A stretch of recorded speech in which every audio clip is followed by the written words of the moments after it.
Good evening students, आप सभी का स्वागत है AJIS एकेडमी के यूट्यूब लाइव लेक्चर पर। स्टूडेंट्स, आज हम करंट अफेयर की एक सीरीज शुरू करने जा रहे हैं। उसका ये पहला लेक्चर है और इसमें हम आपको पिछले एक साल के अंदर साइंस एंड टेक्नोलॉजी से रिलेटेड जो भी करंट अफेयर्स हैं हमारे, है ना, जो भी उपलब्धियां की है या जो भी चीज़ें पूरे वर्ल्ड के अंदर या इंडिया के अंदर हुई है, उन सब की जानकारी मैं आपको यहाँ पर दूंगा। ठीक है स्टूडेंट्स, चलिए। तो अच्छा, इससे पहले कि हम शुरू करें, एक और चीज़ मैं आपके साथ शेयर करना चाहता हूँ कि हमारे AJIS एकेडमी का एक ऐप हमने लॉन्च किया है। आप प्लीज़ उस ऐप को इंस्टॉल कीजिए और हमारी एकेडमी से रिलेटेड सारी जो फैसिलिटीज़ हैं, टेस्ट सीरीज से लेकर के हमारे जो लेक्चर्स हैं, सभी आप वहाँ पर जो है अटेंड कर सकते हैं। ठीक है स्टूडेंट्स, और अगर वीडियो अच्छा लगे तो प्लीज़ लाइक कीजिएगा। चलिए, तो हम शुरू करते हैं। साइंस एंड टेक्नोलॉजी का करंट अफेयर्स है। ये मैंने आपके लिए एक चार्ट बना रखा है, इसमें कुछ सेलेक्टेड करंट अफेयर्स मैंने अभी इसमें ऐड किए हुए हैं, है ना। हमारे सारे अफेयर्स एक लेक्चर्स में नहीं होने वाले हैं, इसलिए हम इसको एक या दो लेक्चर्स के अंदर जो है पूरा कंप्लीट कर लेंगे। ठीक है स्टूडेंट, चलो शुरू करते हैं। तो देखो, सबसे पहली चीज़ हम शुरू कर रहे हैं यहाँ से। तो भारत का पहला ई वेस्ट क्लिनिक, है ना, भोपाल में 24 जनवरी 2020 में ओपन किया गया। ओपन किया गया से मतलब यहाँ पर है कि इसका जो है उद्घाटन हुआ है, अभी ये बनकर तैयार नहीं हुआ है। ठीक है, तो सबसे पहला ई वेस्ट क्लिनिक। ई वेस्ट क्लिनिक का मतलब क्या होता है, पहले आप मुझे ये बताइए। ई वेस्ट का मतलब क्या होता है? Electronic waste. ई का मतलब क्या है? इलेक्ट्रॉनिक, और वेस्ट का मतलब वेस्ट। इलेक्ट्रॉनिक वेस्ट का मतलब है कि जैसे कि आज की डेट में हम कितने सारे ऐसे ऑपरेटर्स यूज़ करते हैं, है ना। मोबाइल है, कंप्यूटर है, इसके बाद में आपका जो है उसके हार्डवेयर्स हैं, है ना, जैसे मोबाइल की बॉडी हो गई, बैटरी हो गई, स्क्रीन हो गई, अंदर का जो सर्किट है वो हो गया। मतलब कि कुल मिलाकर के एक इलेक्ट्रॉनिक ऑपरेटर्स के अंदर, चाहे वो कैमरा हो आपका, चाहे वो मोबाइल हो, चाहे वो कंप्यूटर हो, लैपटॉप हो, कुछ भी हो, उसके अंदर के सारे जो चीज़ें हैं, जब वो काम नहीं करता है ना, उस कंडीशंस में वो क्या हो जाती है? खराब हो जाती है, वेस्ट हो जाती है। और वो जो वेस्ट है, वो जो कचरा है, जैसे घर से हमारा डेली कई प्रकार का कचरा निकलता है, वैसे ही ये जो ई वेस्ट है, ये भी एक जो है एक तरीके का वेस्ट हो चुका है। और कंटिन्यूअसली लोग कंटिन्यूअसली जो है इसका प्रोडक्शन हर कंट्री से हर साल लाखों टन होता है। ठीक है, भारत में भी अगर हम एक एवरेज माने तो लगभग 10 लाख टन ई वेस्ट जो है हर साल यहाँ से निकलता है। कितना निकलता है? 10 लाख टन ई वेस्ट, ठीक है, पर ईयर। हालांकि ये जो आंकड़ा है ना, ये फॉरेन जो एजेंसीज हैं उनका दिया हुआ है ना। भारत सरकार का कहना है कि हमारे देश में अभी इतना ई वेस्ट जो है जनरेट नहीं होता है। ठीक है, तो ई वेस्ट का मतलब आप लोग समझे। ई वेस्ट का मतलब क्या है? Electronic waste. जितने भी इलेक्ट्रॉनिक साजो सामान हैं, है ना, उसको जब वो काम नहीं करते हैं, आउट ऑफ ऑर्डर हो जाते हैं, उस समय वो जो कंडीशन है उसकी हम उसको कहेंगे ई वेस्ट। अब वेस्ट के साथ हम क्या करते हैं? कचरे के साथ आप क्या करते हो? फेंक देते हो। ठीक है, या तो फिर उसको क्या करते हैं? रिसाइकल करते हैं। दो ही चीज़ करते हैं कचरे के साथ। या अगर वो रिसाइकल करने के लिए अवेलेबल है ना, तो उसको हम क्या करेंगे? रिसाइकल कर देंगे, उससे कोई नई चीज़ बना लेंगे, या फिर जो है उसी प्रोडक्ट को हम फिर से बना लेंगे उससे। ठीक, और अगर वो रिसाइकल नहीं किया जा सकता है तो फिर उसको क्या कर दिया जाएगा? डिस्ट्रॉय कर दिया जाएगा। तो अब वैसे ही ई वेस्ट जो है, ये तो हम कह सकते हैं कि एक बहुत ही एक्सपेंसिव वेस्ट है। मतलब कि ये जो कचरा है, इसको हम एज अ कचरा, मतलब कि हम ये नहीं कह सकते कि इसकी कोई वैल्यू नहीं है ना। ई वेस्ट की वैल्यू बहुत ज़्यादा है मार्केट के अंदर, क्योंकि देखो ई वेस्ट में हम क्या फेंक रहे हैं? मोबाइल की खाली बैटरी, है ना, मोबाइल की बॉडी हम कर सकते हैं, पुराना मोबाइल हम फेंक सकते हैं, लैपटॉप हम फेंक सकते हैं, और जनरली उसकी जो बाकी की चीज़ें वो सब काम कर रही होती है ना। देखो, हमारे लिए मोबाइल का काम ना करना मतलब क्या है कि हम जो चाहते हैं उससे वो नहीं कर रहा है। वो जैसे हमें वीडियो शो नहीं कर रहा है, बात नहीं कर पा रहा है, पर उसके अंदर की जो दूसरी चीज़ें हैं जो थोड़ी बहुत रिपेयरिंग के बाद क्या हो सकती हैं? ठीक हो सकती हैं।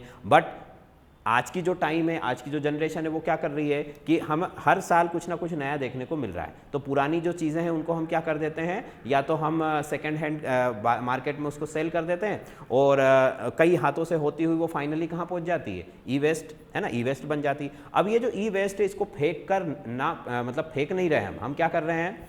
फेंकने की बजाय उसको हम रिसाइकल कर रहे हैं, है ना, या उसका ऐसा मैनेजमेंट कर रहे हैं जिससे कि हम उस कचरे से भी क्या कर सकें? नई चीज़ें बना सकें, या उस कचरे से भी हम क्या कर सकें?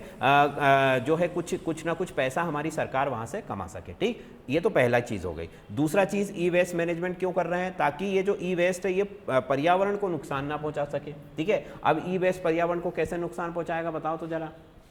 देखो कई जगहों पर क्या किया जाता है कि जो हाँ बायोडिग्रेडेबल नहीं है, मतलब कि ये अपने आप सड़ेगा गलेगा क्या, नहीं। आपने अगर इसको क्रश करके कहीं फेंक दिया तो ये सॉइल में मिल जाएगा, मिट्टी में मिल जाएगा, वहाँ की मिट्टी को ख़राब कर देगा। ठीक, दूसरी चीज़, इसके अंदर जो बैटरी हमने लगा रखी है, वो जो बैटरी है वो लिथियम से बनी होती है, लेड से बनी होती है ना। तो ये जो लिथियम है, लेड है, ये वाटर रिसोर्सेस में जा सकते हैं, जिसकी वजह से आर्सेनिक है, जिसकी वजह से हमारा जो पानी है वो क्या हो सकता है, पॉल्यूट हो सकता है, मतलब कि जल प्रदूषण हो सकता है, आपकी जो मिट्टी है वो खराब हो सकती है ना। तीसरी चीज़, अगर आपने इसको जलाया तो भी इससे जो हार्मफुल सब्सटेंस प्रोड्यूस होंगे, जो गैसें निकलेंगी, वो क्या करेंगी, वातावरण को, जो गैस है, जो एटमॉस्फेयर उसको खराब करेगी। तो कुल मिला के ई वेस्ट जो है हमारा, उसको ना तो हम जलाना चाहिए, ना ही उसको मिट्टी में क्रश करके उसका मैनेजमेंट करना चाहिए, और ना ही उसको क्या करना चाहिए, हमें किसी वाटर रिसोर्सेज के आसपास फेंकना चाहिए। तो फिर हम क्या करेंगे, उसका मैनेजमेंट करो, उसमें से जो जरूरी चीज़ है उनको निकाल लीजिए,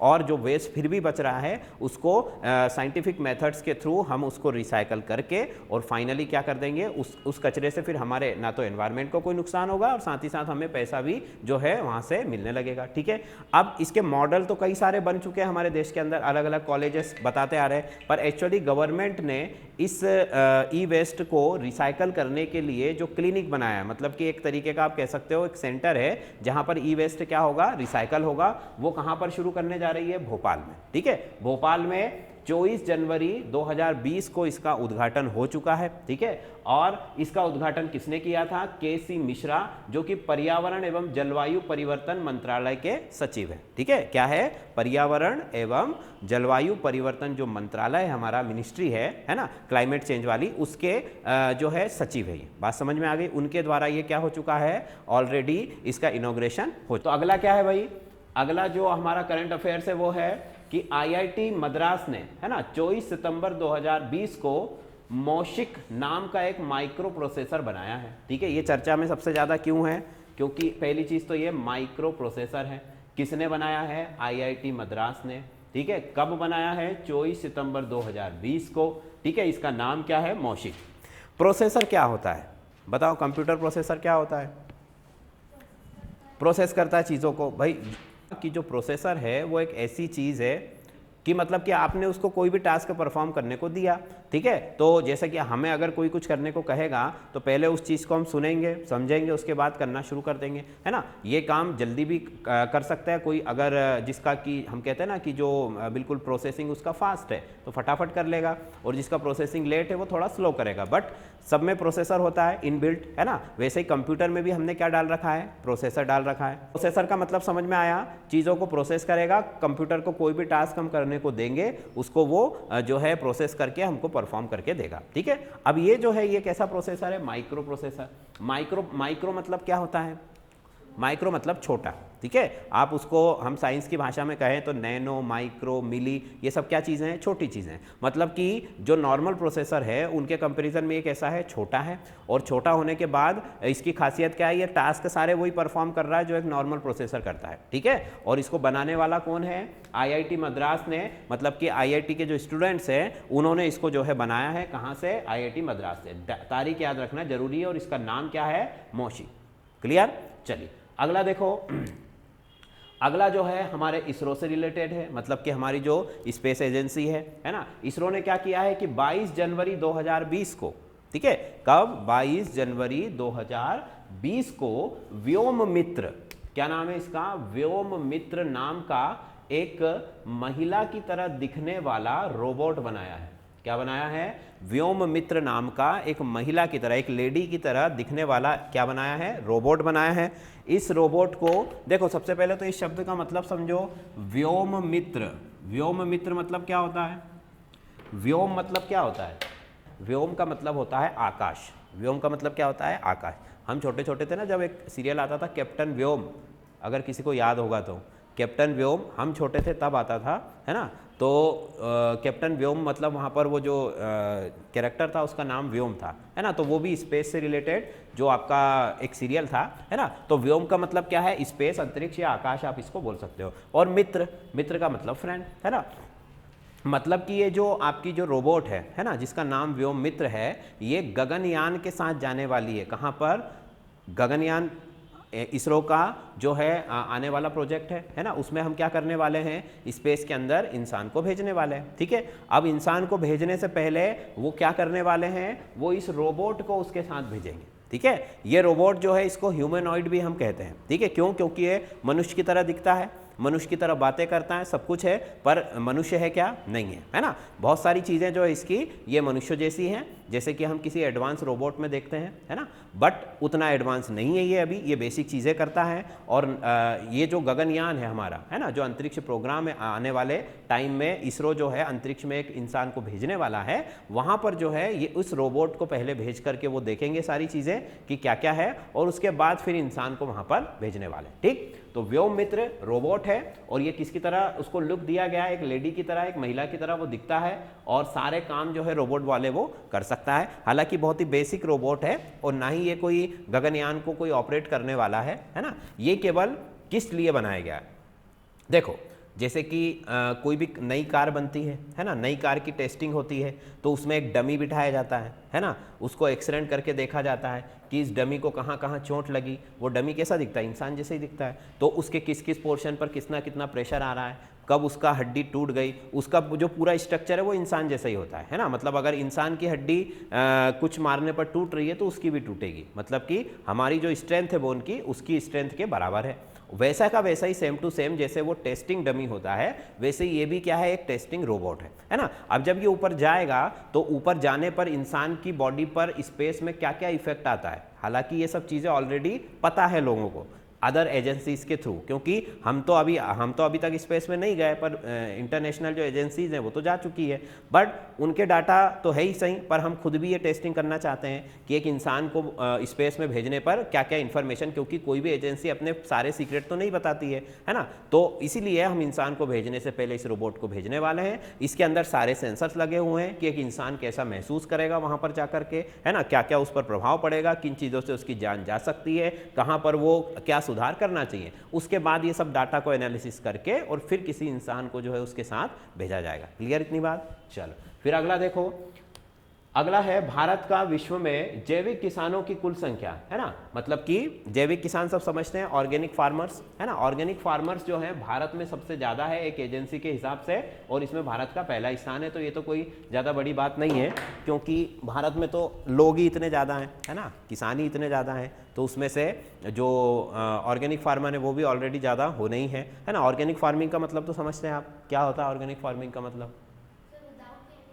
विदाउट केमिकल्स। ठीक है, जैसे कि ऑर्गेनिक फार्मिंग का मतलब ये है कि बीज बोने से लेकर के फसल काटने बेचने तक आप किसी भी तरीके के कोई भी केमिकल का यूज़ वहाँ पर नहीं करेंगे, है ना। हालांकि इसमें भी अभी हम 100% ऑर्गेनिक नहीं करते हैं, उसमें भी हम कुछ पेस्टिसाइड्स हमको डालने पड़ते हैं, है ना। फर्टिलाइजर्स आप ना डालो, पर पेस्टिसाइड्स तो आपको क्या करना पड़ेंगे, डालने ही पड़ेंगे, अदरवाइज क्या होगा, क्योंकि ऑर्गेनिक फार्मिंग सेम वैसा ही है जैसे आयुर्वेद काम करता है, धीरे धीरे, है ना। जैसे आज आपने अगर पूरे खेत के अंदर बिल्कुल गोबर या केचुए वाली जो खाद है वो डाल दी, है ना, अब उसका जो असर है आपको 3-4 साल बाद देखने को मिलेगा, धीरे धीरे वो एब्जॉर्ब होगी और ऑटोमेटिक एक साइकिल बन जाएगा, और कुछ सालों के बाद आपको उस फील्ड के अंदर फर्टिलाइजर या पेस्टिसाइड्स कुछ भी डालने की ज़रूरत नहीं पड़ेगी। पर जो लोग शुरू करते हैं उनको शुरू में इन चीज़ों का सहारा लेना पड़ता है, बाद में जाकर के आपको कोई भी केमिकल वहाँ पर यूज़ करने की ज़रूरत नहीं है। आपकी जो भी फसल है वो पूरी तरीके से क्या हो जाएगी, उसमें आपकी सॉइल में आपकी जो सीड्स है उनमें इतनी ज़्यादा इम्यूनिटी आ जाएगी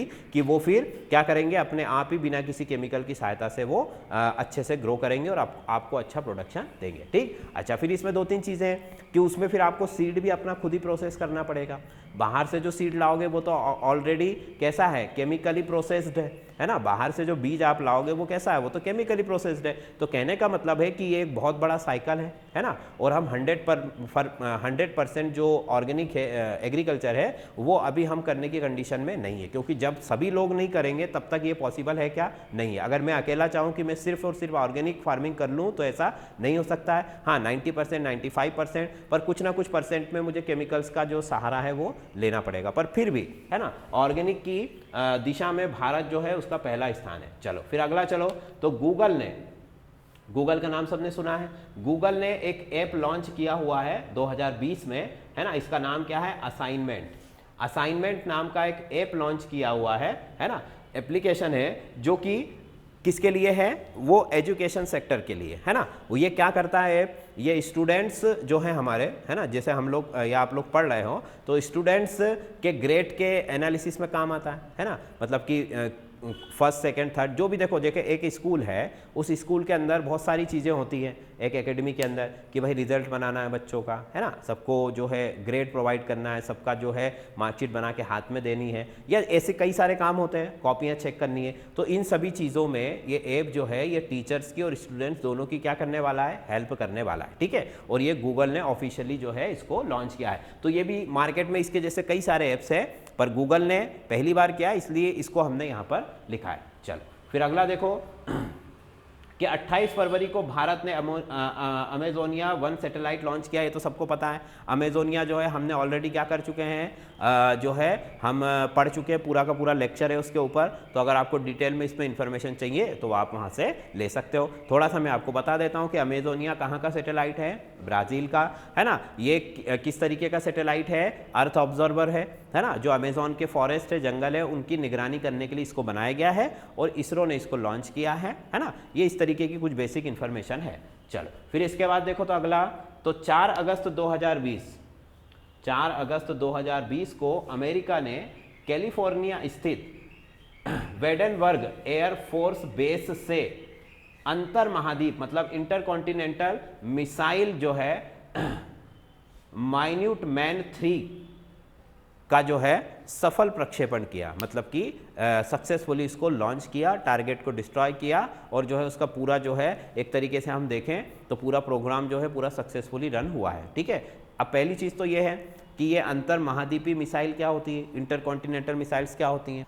भाई महाद्वीप तो समझते हो सब, महाद्वीप क्या होते हैं, महाद्वीप जैसे एशिया है, अफ्रीका है, यही सब होते हैं, है ना। जिसको चारों तरफ से किसने घेर रखा हो, समुद्र ने, पानी ने घेर रखा हो, वो महाद्वीप हो गया। अब इंटरकॉन्टिनेंट का मतलब कि एक महाद्वीप से दूसरे महाद्वीप तक जाने वाली मिसाइल।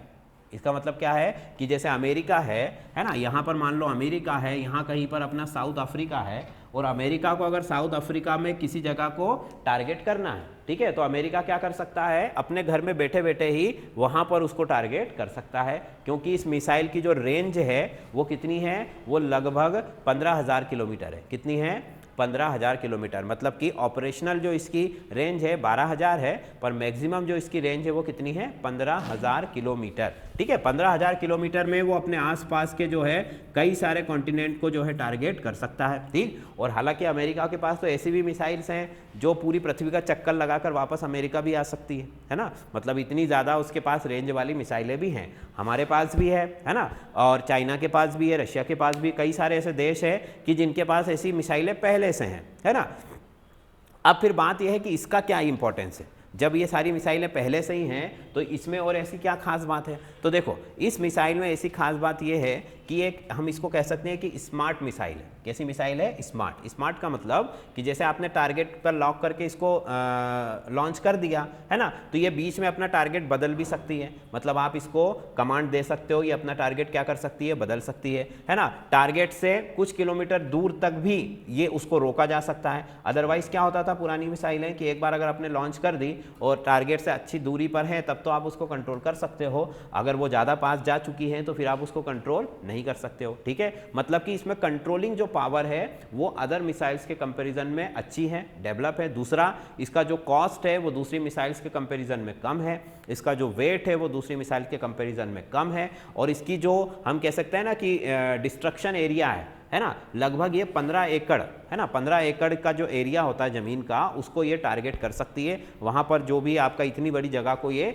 एक बार में हिट कर सकती है, ठीक। ये इसकी कुछ खासियत है। तो हमें खासियत से कोई मतलब नहीं है ना, हमें आपको सिर्फ इतना ध्यान रखना है। चलो, तो 4 अगस्त 2020 को अमेरिका ने कैलिफोर्निया स्थित अपने एयरफोर्स बेस से इस तरीके की मिसाइल का, इसका नाम याद रखना है आपको और ये तारीख याद रखनी है, जगह याद रखनी है, ठीक है। बाकी इसकी डिटेलिंग में जाने की ज़रूरत नहीं है। चलो फिर अगला देखो, तो 6 जुलाई 2020 को व्हाट्सएप ने इट्स बिटवीन यू एक प्रोग्राम शुरू किया है, ठीक है। कौन सा प्रोग्राम शुरू किया है, इट्स बिटवीन यू। व्हाट्सएप ने ये प्रोग्राम है, क्या है भाई ये प्रोग्राम, जैसे कि आप इसको एक तरीके से आप ये बोल सकते हो कि व्हाट्सएप अपनी छवि सुधारना चाहता है ना। लोगों के बीच में ये जाकर के एक तरीके का इसका कैंपेन है है ना, ये लोगों को बताएगा कि व्हाट्सअप आपके लिए सिक्योर है ना। जैसे कि अभी बीच में थोड़ा सा ह्यूमर्स हो गया था कि प्राइवेसी से रिलेटेड कुछ इश्यूज हैं व्हाट्सअप के साथ, है ना। तो इसने ये कैंपेन शुरू किया, है ना, और इस कैंपेन के जरिए वो लोगों को ये बताना चाह रहा है कि भाई हमारे यहाँ पर ऐसा कोई भी इशू नहीं है ना। आप अगर यहाँ पर हो व्हाट्सअप पर तो आप पूरी तरीके से आपकी जो भी इंफॉर्मेशन है वो सब सिक्योर है ना, आपको प्राइवेसी पूरी मिलेगी। इस तरीके की पूरी जानकारी जो है लोगों के बीच में जाकर के व्हाट्सएप ने देना शुरू किया और इसीलिए इसको व्हाट्सएप का पहला ब्रांड कैंपेन कहा गया। ठीक है, व्हाट्सएप का पहला ब्रांड कैंपेन कहा गया, मतलब कि 6 जुलाई 2020 को व्हाट्सएप ने ये जो कैंपेनिंग है अपनी, कैंपेनिंग का मतलब समझते हो ना, जैसे कि अभी कैंपेनिंग चल रही है, बंगाल में चुनाव हो रहे हैं, है ना, सभी नेता लोग जाकर के अपनी अपनी पार्टी के बारे में लोगों को बता रहे हैं, तो वैसे ही व्हाट्सएप ने भी लोगों के बीच में अब लोगों के बीच में कैसे जाएगा वो तो फ़ोन के थ्रू ही जाएगा ना, वो कोई फिजिकली तो जाने वाले नहीं व्हाट्सअप वाले, तो उसी व्हाट्सअप के थ्रू ही वो अपनी कैंपेनिंग कर रहे हैं और लोगों को ये बता रहे हैं कि व्हाट्सअप बहुत ही सिक्योर और अच्छी जगह है, आप इसको छोड़े ना और ज़्यादा से ज़्यादा इसको जो है यूज़ करें। ठीक है, चलिए, तो ये हो गया। अगला देखो, 19 जुलाई 2020 को UAE संयुक्त अरब अमीरात, है ना, का पहला मंगल मिशन होप को जापान के स्पेस सेंटर तानेगाशिमा, है ना, तानेगाशिमा से लॉन्च किया गया। ठीक है, तारीख याद रखो। सबसे पहली चीज तो क्या है, ये संयुक्त अरब अमीरात, संयुक्त अरब अमीरात मतलब UAE, है ना। UAE का पहला मिशन मार्स, मतलब कि पहला मंगल मिशन है। भाई मंगल जो प्लेनेट है हमारा पड़ोस का है।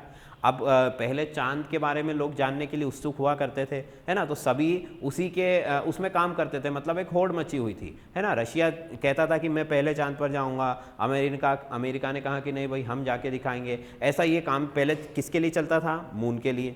अब यही चीज़ सब किसके लिए हो रही है, मार्स के लिए हो रही है। ठीक है, मार्स के लिए क्यों हो रही है, क्योंकि मार्स जो है अब चांद पर तो लोग जा ही चुके हैं, है ना, तो उसका उतना क्रेज है क्या, नहीं है ना। तो अब मार्स पर जाने की होड़ है, तो जितने भी बड़े बड़े और छोटे छोटे जो भी देश है जिससे जो बन पड़ रहा है वो कर रहा है। तो उसी सीरीज में हमारा जो UAE है इसने क्या किया है,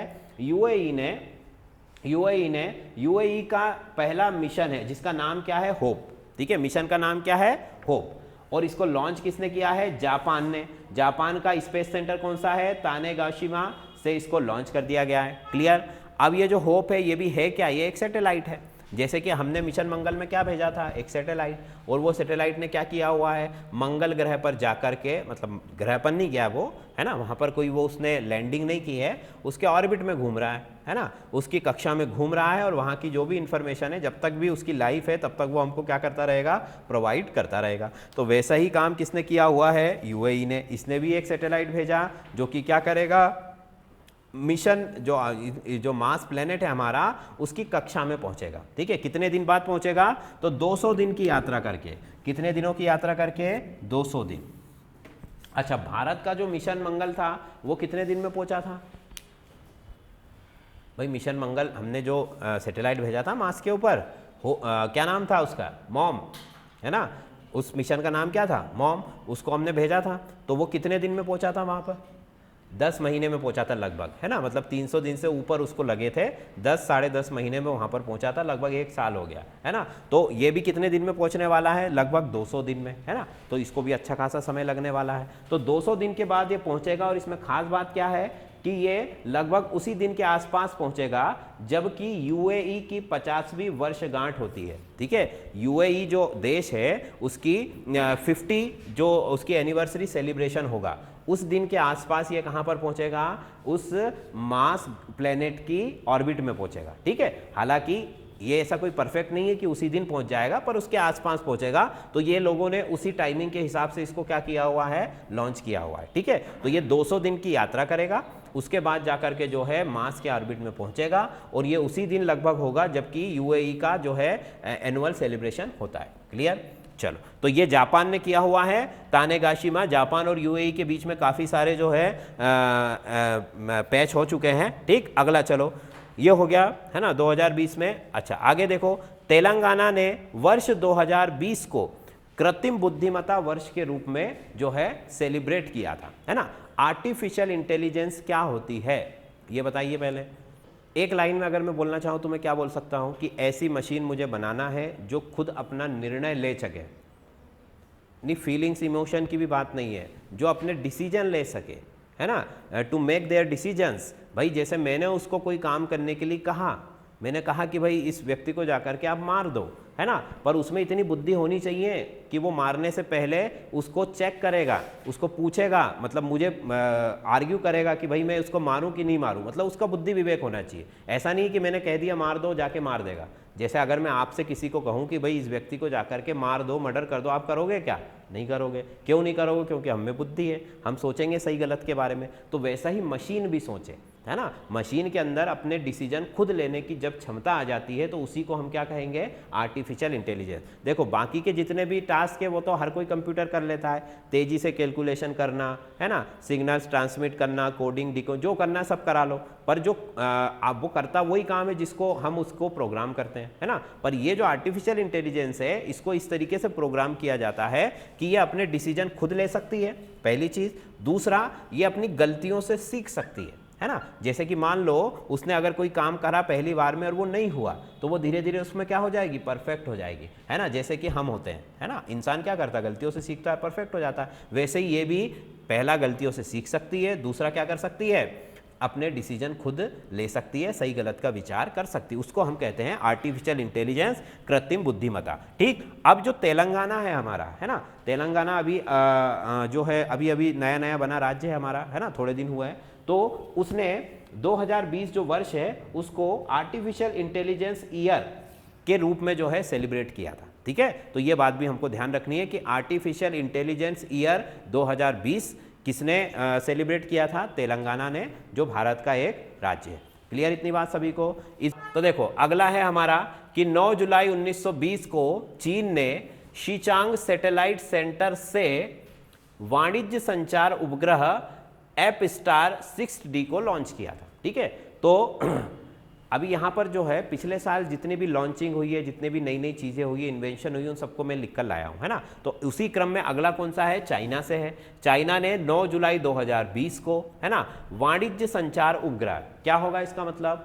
वाणिज्य का मतलब क्या होता है? बिजनेस। वाणिज्य का मतलब क्या है? बिजनेस। संचार का मतलब क्या होता है? कम्युनिकेशन, है ना। और उपग्रह का मतलब सैटेलाइट, मतलब कि ये जो है कमर्शियल एंड कम्युनिकेशन सैटेलाइट है, जो किसका है? चाइना का है ना। चाइना ने इसको लॉन्च कब किया हुआ है? 9 जुलाई 2020 को लॉन्च किया हुआ है, और इसका नाम क्या है? एपस्टार 6D। नाम क्या है इसका? एपस्टार 6D। तो नाम याद रखना है, ठीक है, और तारीख याद रखनी है। ठीक है, नाम और तारीख आपको अच्छे से याद रखनी है, और देश का नाम तो याद है ही सही, है ना। तो चाइना ने एपस्टार 6D को लॉन्च किया। अब ये क्या काम करेगा? ठीक है, क्या काम करेगा? कम्युनिकेशन का काम करेगा। ठीक है, बिजनेस पर्पज से इसको लॉन्च किया गया है, मतलब कि जो है कम्युनिकेशन प्लस कमर्शियल, है ना, दोनों तरीके से ये काम करने वाला है। चलो अगला देखो। अगला जो है इसका जो लॉन्च है वो मार्क 3B रॉकेट के द्वारा किया गया है। तो रॉकेट का नाम भी है साथ में। रॉकेट का नाम क्या है? मार्क 3B, है ना। मार्क 3B रॉकेट के द्वारा एपस्टार 6D को लॉन्च किया गया है, जो कमर्शियल और जो है कम्युनिकेशन सैटेलाइट है। 9 जुलाई 2020 को इसको लॉन्च किया गया था। ठीक है, चलो अगला आ जाओ। तो NPCI, भारतीय राष्ट्रीय भुगतान निगम ने एक नया पेमेंट प्लेटफॉर्म बनाया है, ठीक है, जो कि ब्लॉकचेन तकनीक पर काम करता है, और इसका नाम क्या है? वज्र, है ना। यहाँ पर गलत लिखा हुआ है, इसका नाम जो है वज्र है। एक तरीके से हम कहते हैं ना कि वज्र के समान वो जो है बिल्कुल कठोर है ना। वज्र का मतलब होता है बहुत हार्ड, है ना, या प्रोटेक्टिव। जैसे कि शील्ड, एक ढाल आपको प्रोटेक्ट करती है, वैसे ही वज्र भी क्या करता है? प्रोटेक्ट करता है ना। जैसे हमारी कहानियों में होता है ना, वो इंद्र का वज्र है ना, जो हमारे देवता है इंद्र, उनका वज्र। वैसे ही ये वज्र का मतलब है कि एक ऐसी चीज़ है जिसको तोड़ा नहीं जा सकता है, जो आपके लिए प्रोटेक्टिव है। अब इसका इससे क्या रिलेशन है? भाई देखो, कोई भी एप्लीकेशन का जो नाम रखा जाता है वो नाम उसके काम को देखकर ही रखा जाता है ना। तो इसका काम क्या है? अब ये किस तरीके का है? ये पेमेंट प्लेटफॉर्म है, मतलब कि डिजिटली पेमेंट करने के लिए जो है इसका यूज़ हम करने वाले हैं। अब चूंकि पेमेंट का सवाल आ गया, इसलिए सिक्योर होना चाहिए, ठीक है, पेमेंट का अगर सवाल आ गया तो क्या होना चाहिए, सिक्योर होना चाहिए, सुरक्षित होना चाहिए, हमारा पैसे का सवाल है ना। तो फिर इसीलिए इसको इतना ज़्यादा सिक्योर बनाया गया है और इसका नाम क्या है, वज्र। मतलब कि जैसे वज्र को तोड़ा नहीं जा सकता, वैसे ही इसकी सिक्योरिटी को भी जो दूसरे लोग हैं जो पेमेंट लेने के लिए कोशिश कर सकते हैं, वो इसको जो है नहीं तोड़ सकते। ठीक, फिर ये किस टेक्निक पर है, ब्लॉकचेन टेक्निक पर आधारित है। कौन सी टेक्निक पर आधारित है, ब्लॉकचेन टेक्निक। ब्लॉकचेन टेक्निक का मतलब क्या होता है भाई, ब्लॉकचेन टेक्निक का मतलब होता है कि जैसे मैंने पेमेंट किया तो उस पेमेंट का डिजिटली रिकॉर्ड हो जाएगा, है ना। मतलब कि हर पेमेंट का रिकॉर्ड रहेगा, डिजिटली रिकॉर्ड करना किसी भी चीज़ को, है ना, और एक चेन की फॉर्म में, है ना। मतलब कि वो चेन टूटेगी नहीं फिर।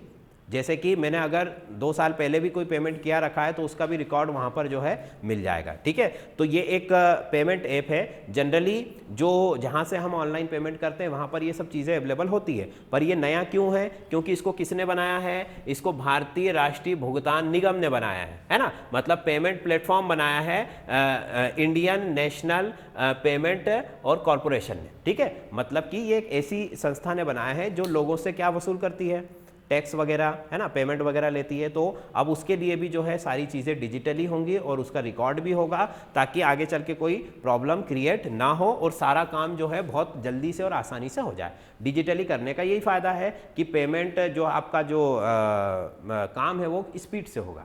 क्लियर, चलो तो ये हो गया। अगला देखो, इसका नाम बता दिया मैंने, वज्र है ना।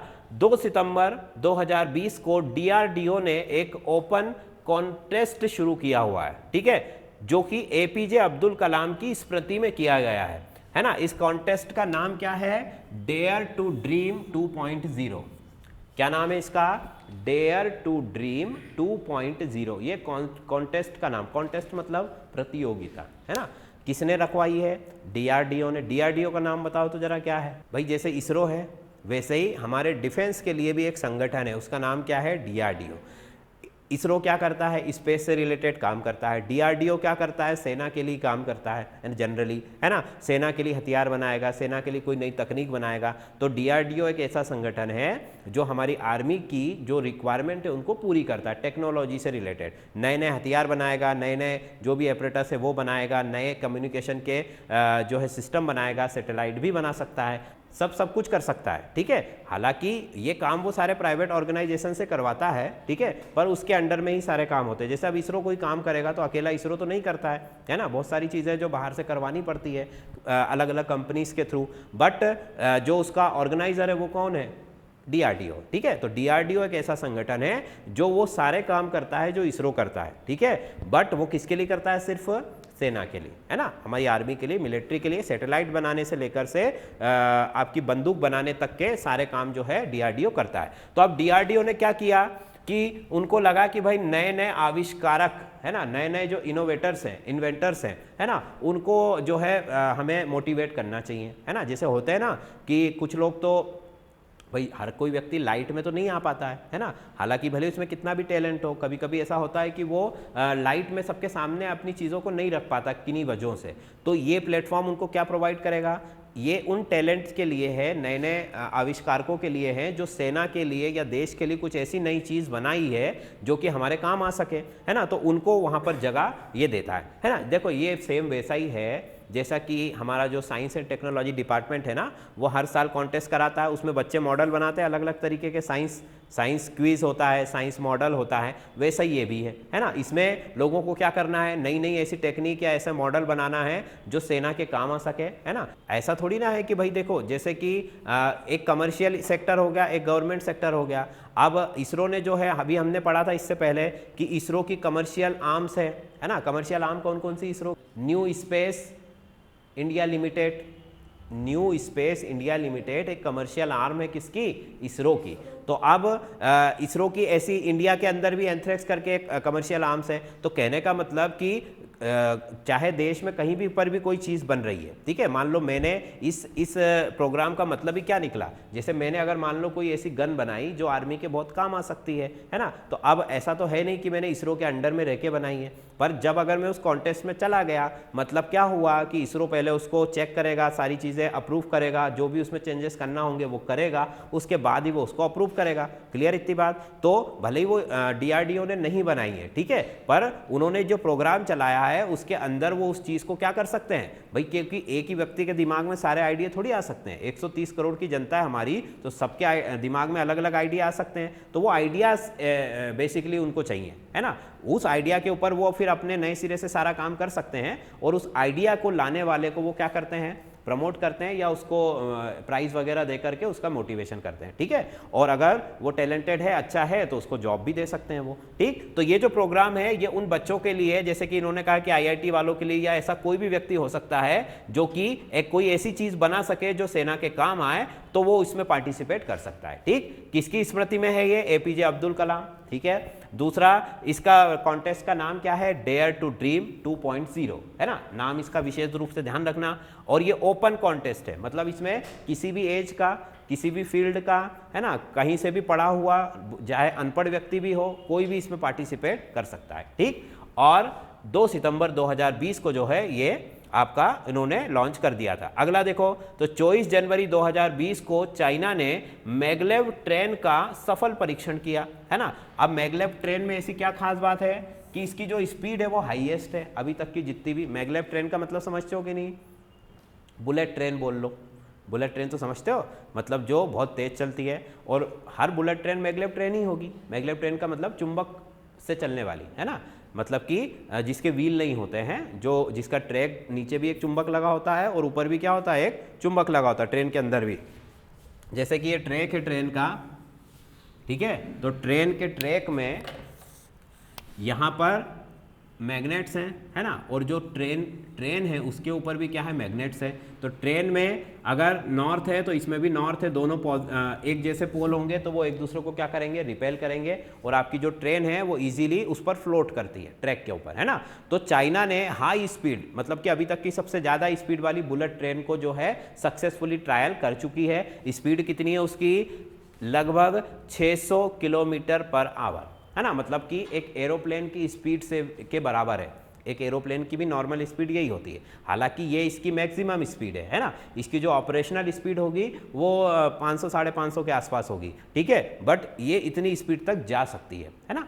तो यहाँ पर इसकी हाईएस्ट स्पीड है 600 किलोमीटर, चाइना ने किया हुआ है, और कब किया गया था? 24 जनवरी 2020 को। चलो अगला देखो, तो 5 से 7 मार्च तक, है ना, 2020 को कोलकाता में, 5 से 7 मार्च तक 2020 को कोलकाता में international conference on nano technology, जो एक आपका कॉन्फ्रेंस है, उसको ऑर्गेनाइज किया गया था, ठीक है। मतलब ये हर साल होता है ना। तो इस साल कब हुआ था? 5 से 7 मार्च को। कहाँ पर हुआ था? कोलकाता में। क्या चीज़ थी? International conference on nano technology. Nano technology क्या होती है? नैनो का मतलब क्या होता है? 10 टू द पावर -9, मतलब कोई भी ऑब्जेक्ट अगर इतना छोटा है तो उसको हम क्या कहेंगे? नैनो। तो अब नैनो का मतलब, नैनो टेक्नोलॉजी का मतलब ये है कि बहुत ही छोटी छोटी मशीनें बनाना, है ना। इतनी छोटी मशीनें जो हमारी बॉडी के अंदर चली जाएं, अंदर जाकर हमारा ट्रीटमेंट कर दें, है ना, या किसी मशीन में उनको भेजना हो तो वो मशीन में चली जाएं और उसको रिपेयर कर दें अंदर से ही, है ना। मतलब कि जैसे कि हमारी एज बढ़ती है टाइम के साथ, है ना, हम बूढ़े होते हैं, बीमारियां होती है, और अगर हमारे अंदर ऐसे छोटे छोटे नैनो बॉट्स हों, रोबोट्स हों, है ना, जो अंदर ही अंदर हमारी सेल्स को क्या कर रहे हैं, लगातार रिपेयर कर रहे हैं, तो हम कभी भी बूढ़े नहीं होंगे, हमें कोई बीमारी नहीं होगी। तो ऐसी टेक्नोलॉजी, ठीक है, जिसके अंदर छोटी मशीनों को बनाया जाए जो हमारे किसी ना किसी तरीके से काम आएंगी और हमारे काम को आसान करेंगी, ठीक है, उसी को हम क्या कहेंगे? Nano technology. हालांकि अभी इस नैनो का मतलब इतना छोटा नहीं है, क्योंकि इतनी छोटी कोई मशीन अभी हम बना नहीं पाए हैं, कुछ सेंसर्स को अगर छोड़ दें तो, है ना। तो नैनो का मतलब है कि छोटी मशीनें बनाना। अभी उनका कोई साइज जो है वो ऐसा क्लियरिफाई नहीं है कि आप कितनी छोटी होगी तो ही उसको नैनो कहेंगे। भाई नॉर्मल से छोटी होगी तो उसको क्या कह देंगे हम? नैनो। जैसे कि नैनो कार है हमारी, तो अब नैनो कार कोई इतनी सी थोड़ी ना है ना, तो नैनो कार में भी हम बैठ सकते हैं। मतलब नैनो का मतलब कि नॉर्मल कार से क्या है, वो छोटी है। तो वैसे ही नॉर्मल साइज से छोटी मशीनें अगर हम बनाएंगे तो उसको अभी फिलहाल में हम क्या कहेंगे? नैनो। हालांकि नैनो का मतलब मैंने आपको बता दिया क्या होता है, क्लियर। चलो, तो नैनो टेक्नोलॉजी का कॉन्फ्रेंस था ये।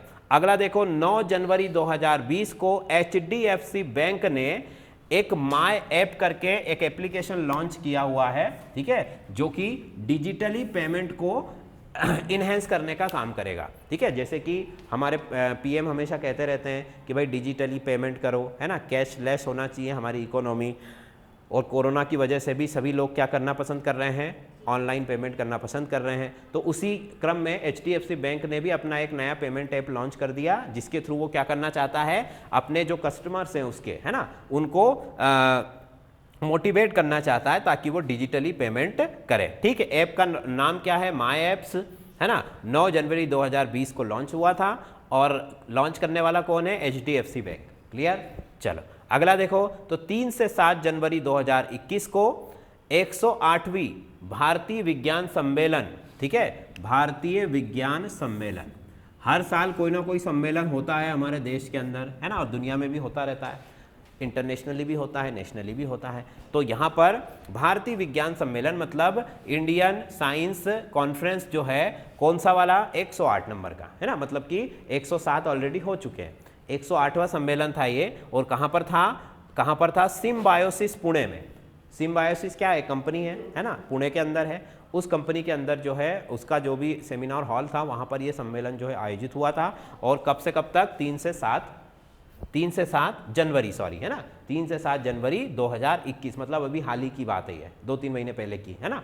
अभी अप्रैल शुरू होगा कल परसों से, तो मतलब कि 2 महीने पहले की बात है। क्लियर, तो इसको भी याद रखना है। अगला चलो, अच्छा 17 सितंबर 2020 को फेसबुक ने एक बिजनेस सूट लॉन्च किया है, ठीक है, जिसके थ्रू इंस्टाग्राम पर और फेसबुक पर कोई भी व्यक्ति अपने बिजनेस को रन कर सकता है, एडवर्टाइजमेंट को कंट्रोल कर सकता है, ठीक है। उसके अलावा जो है किसी को अगर ब्लॉग करना चाहे तो वो ब्लॉग भी कर सकता है, ठीक है। जैसे कि हम देखते हैं ना कि नए नए टीवी में ऐड आते रहते हैं कि भाई आपका जो भी बिजनेस है ना, उसको ऑनलाइन कर दीजिए, है ना।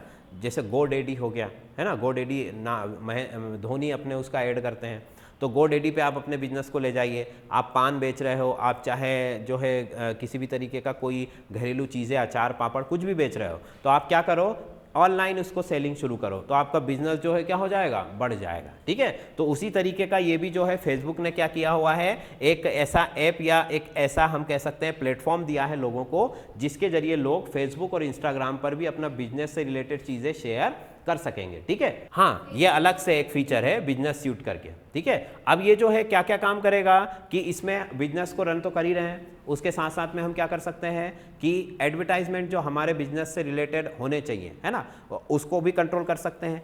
ये इसको रन कैसे करना है वो हम कंट्रोल कर सकते हैं। और अगर किसी व्यक्ति को हम चाहें कि इसको कोई व्यक्ति हमारा जो ये चीज़ है इसको ना देख सके, तो वो भी हम मैनेज कर सकते हैं, ठीक है। जैसे होता है ना कई सारी साइट्स पे, जैसे मान लो वो जो शादी.com वगैरह होती है, उसमें हम हमारा बायोडाटा सेलेक्टेड पर्सन को दिखाना चाहते हैं, है ना, या किसी को नहीं दिखाना चाहते, वो सारे फीचर्स अब उसमें अवेलेबल हैं। पहले ऐसा नहीं होता था, पहले तो किसी ने भी साइट खोली, उसको सारी चीज़ें दिख गई, वो चाहे उसका यूज़ करे चाहे मिस यूज़ करे, पर अब ऐसा नहीं है, ठीक है। तो फेसबुक ने भी उसी तरीके की चीज़ें जो है लॉन्च कर दी है। अगला देखो, तो 29 जैन 2020 को अमेरिकी नेशनल साइंस फाउंडेशन ने मॉई द्वीप पर दुनिया की सबसे बड़ी सोलर टेलीस्कोप बनाई है, ठीक है। ये बहुत इंपॉर्टेंट है, इसको ये जरूर पूछी जा सकती है, ठीक है। तो सोलर टेलीस्कोप कितना लंबा है, 4 मीटर, ठीक है। इसका नाम क्या है, इसका नाम है डेनियल के इनॉय। नाम क्या है इसका, डेनियल के इनॉय, है ना। 29 जनवरी 2020 को, ठीक है, कहाँ पर, मॉई द्वीप पर, अमेरिका का एक द्वीप है मॉई, वहाँ पर, ठीक है। अब पहले तो ये बताओ टेलीस्कोप क्या होता है, छोटी चीज़ को बड़ा, मतलब दूर की चीज़ों को पास दिखाता है, बड़ा करके दिखाता है। जैसे कि चांद, सितारे, ग्रह, नक्षत्र, इनको आप उससे अच्छे से ऑब्जर्व कर सकते हो, उसका मतलब टेलीस्कोप है, ठीक।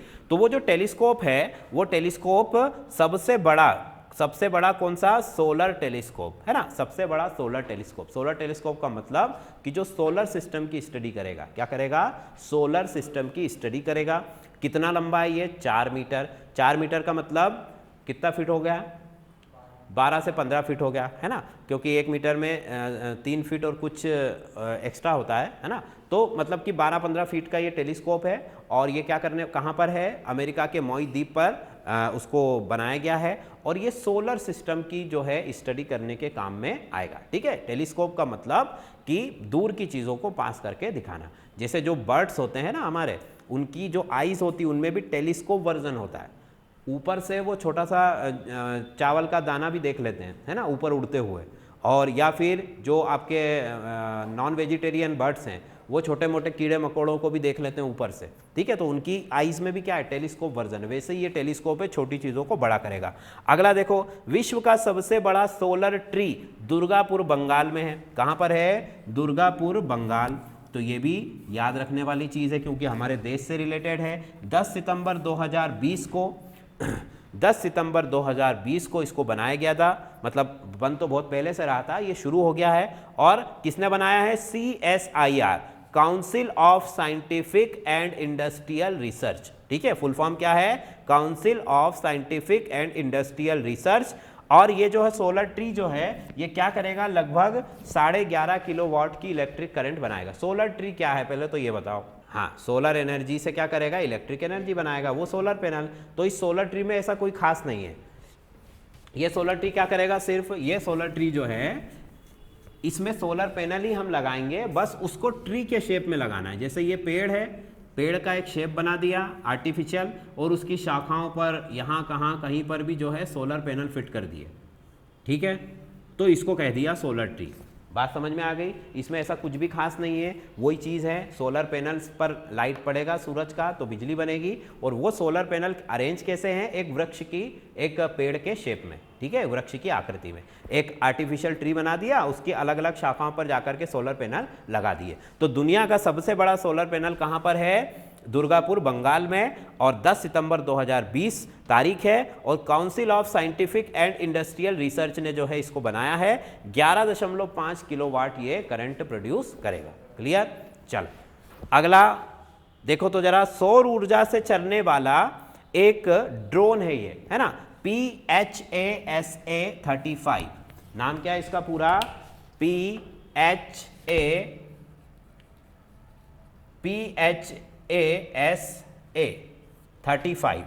ये क्या चीज़ है भाई, ये जो है एक ड्रोन है। ड्रोन का मतलब समझते हो क्या होता है, ड्रोन का मतलब है कि उसमें किसी भी तरह का कोई पायलट नहीं है, ठीक है, वो टोटली कंप्यूटर ऑपरेटेड है, उसका मतलब ड्रोन होता है ना। अब वो हेलीकॉप्टर भी हो सकता है, वो कोई विमान भी हो सकता है, कुछ भी हो सकता है। ड्रोन आपने बोल दिया मतलब कि उसमें पायलट नहीं है, उसको आप कैसे कंट्रोल कर रहे हो, रिमोट से, ठीक है। तो ये भी क्या है, एक ड्रोन है। ड्रोन का मतलब कि ये रिमोट से कंट्रोल होगा, और रिमोट से कंट्रोल होने का मतलब ये है कि ये काम क्या करेगा, ठीक है। अब ये जो है किसने बनाया, पहले तो देखो तो इंग्लैंड की 2 कंपनियों ने बनाया है, BAE सिस्टम और दूसरा है प्रिस्मेटिक लिमिटेड द्वारा। BAE सिस्टम एंड प्राइमेटिक लिमिटेड द्वारा इसको बनाया गया है, ठीक है। ये है क्या, इसका फुल फॉर्म देखो तो, P का मतलब है परसिस्टेंस, H का मतलब है हाई, A का मतलब है एल्टीट्यूड, S का मतलब है सोलर, और A का मतलब है एयरक्राफ्ट, ठीक है।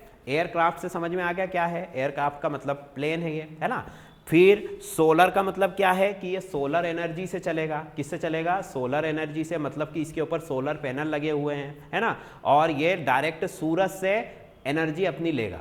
इसमें ना तो कोई इंजन है ना, और ना ही किसी तरह की कोई दूसरी चीज़ है जिससे इसको एनर्जी मिलती, केवल किससे चलेगा, सोलर एनर्जी से, है ना। इसके अंदर बैटरी है, दिन में चार्ज होंगी और रात में उसी बैटरी के बैकअप से ये चलेगा, ठीक। हाई एल्टीट्यूड का मतलब क्या है, बहुत हाइट पर है ना भाई। एटमॉस्फेयर जब हमने पढ़ा था तो हमने देखा था ना, एटमॉस्फेयर के अलग अलग जोन होते हैं, उसमें एक जोन होता है जिसको कहते हैं समताप मंडल, जहाँ पर टेम्परेचर हमेशा क्या होता है, फिक्स होता है।